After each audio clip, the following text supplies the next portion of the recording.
film about prophecies and predictions.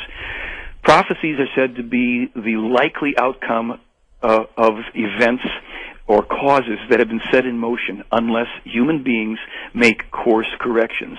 They are still alterable. A prophecy is something which is, to some degree or other, still alterable. Predictions, they say, are events that are carved in stone. They're just ironclad and they cannot be changed. What are those?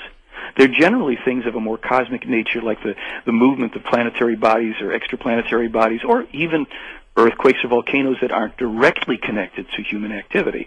And they can be another thing. They can be a prophecy that has gone past the point of no return.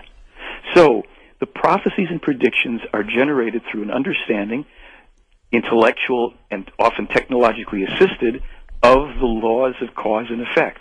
We have prophets all over our world. We have weathermen and architects, flight engineers and astronomers. We've got people that calculate financial markets. All the people that are the prophets in our world are making projections to varying degrees of accuracy and success. Some of them we don't allow much of a tolerance.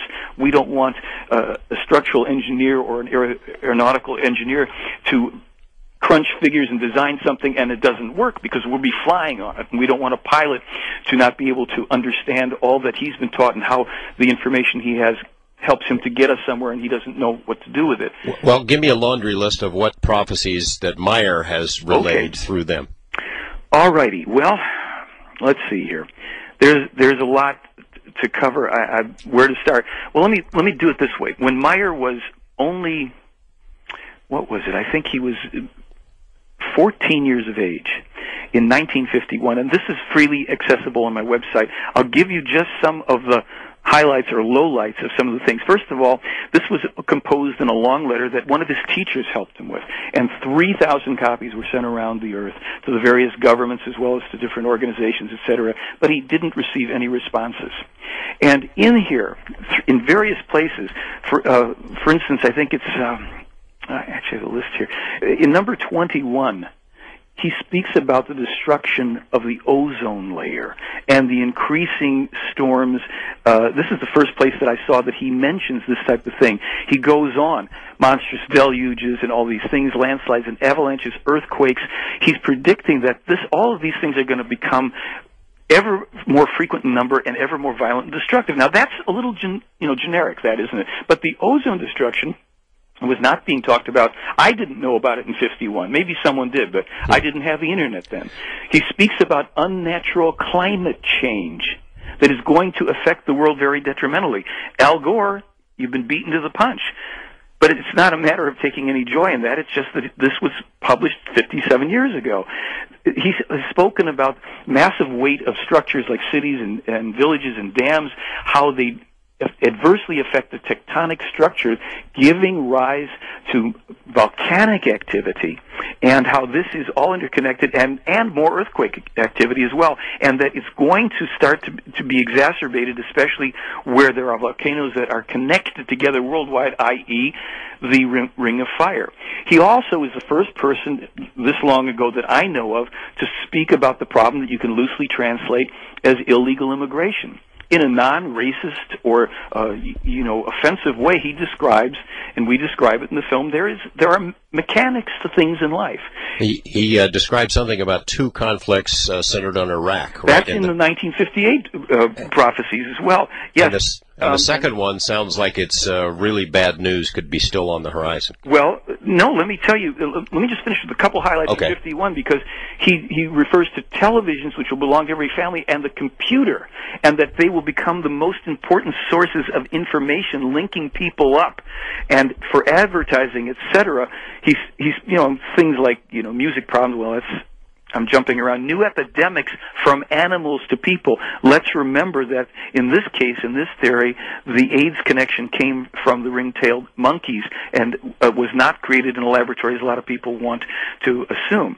He, in 58, you're talking about when he talks first in this one paragraph about the Soviet Union being dissolved no later than 91, East Germany being reunified, and then he says an Iraq war will be led through the U.S., through their country's president. He goes on to say that there will be a second Iraq war under the leadership of a president who will be the son of a former president, and that war will lead to an unbelievable disaster. That is the war that we have right now. I mean, I only know of 2 Iraq wars and 2 presidents that are connected as father and son.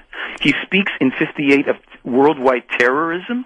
He speaks, he gives the dates of the coming moon rocket launches by the Soviet Union and the U.S., and he, in there, probably to the delight of some conspiracy theorists, says while there were 5 genuine U.S. moon launches and landings, the first one was a hoax.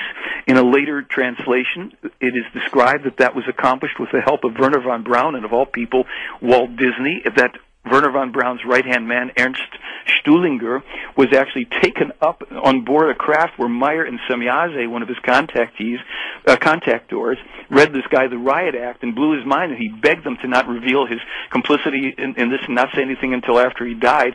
And Meier thought the guy was dead, but he's actually still alive in his 90s. So that's the thing. I mean, in this particular document, and that's the 1958 one, he names AIDS and cell phones and genetic manipulations and cloning of humans and animals. I mean, this has now been coming into the news in the past few years.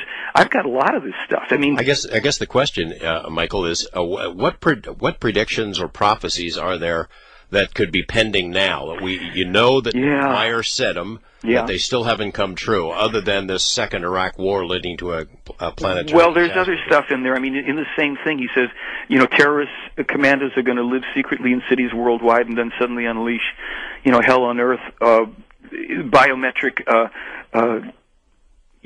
tagging of people through data chips. Of course, that's being talked about now, but he said that's going to come first through the USA, then the European Union, which has been intentionally set up as a dictatorship in its own right.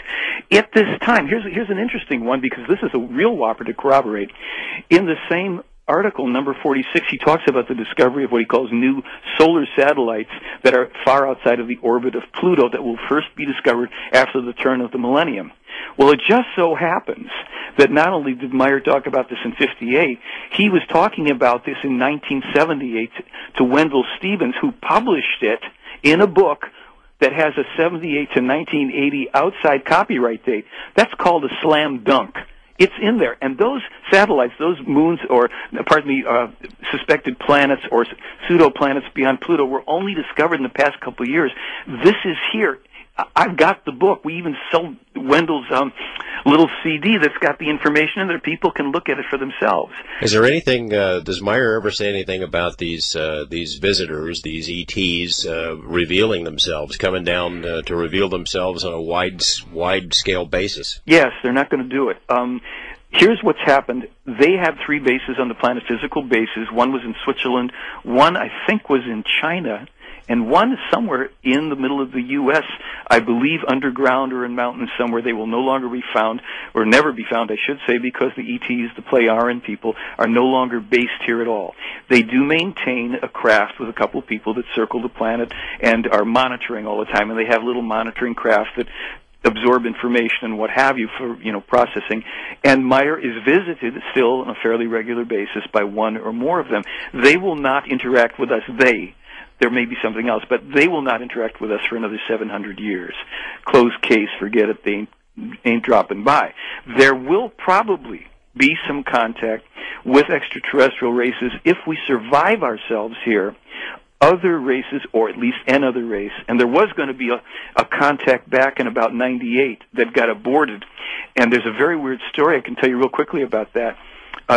The kind of craft that were described to Meier, they were going to be a rounded, globe-shaped craft that would bring extraterrestrials who would have contact, and the contact would come to the U.S. This is where it was going to happen, apart from the fact that contact was offered by the Plejaren to the U.S. in 79, but that's a story covered in the film. Okay. But then, due to developments that were on the horizon, the Plejaren advised these people to not actually land. Now, a friend of mine who is not a UFO guy but a real master photographer is up in Mammoth. I think it's in 98 or 2000, whatever the heck it was. And he's snapping photos of the mountains. He takes beautiful stuff. And one day he calls me up. He says, I'm sending you something. This is for you. I don't know what this is. And he blew up because he saw this little speck and he thought maybe he's got a $5,000 lens or whatever. So there's this round golden globe-shaped object hovering up above the mountains in Mammoth,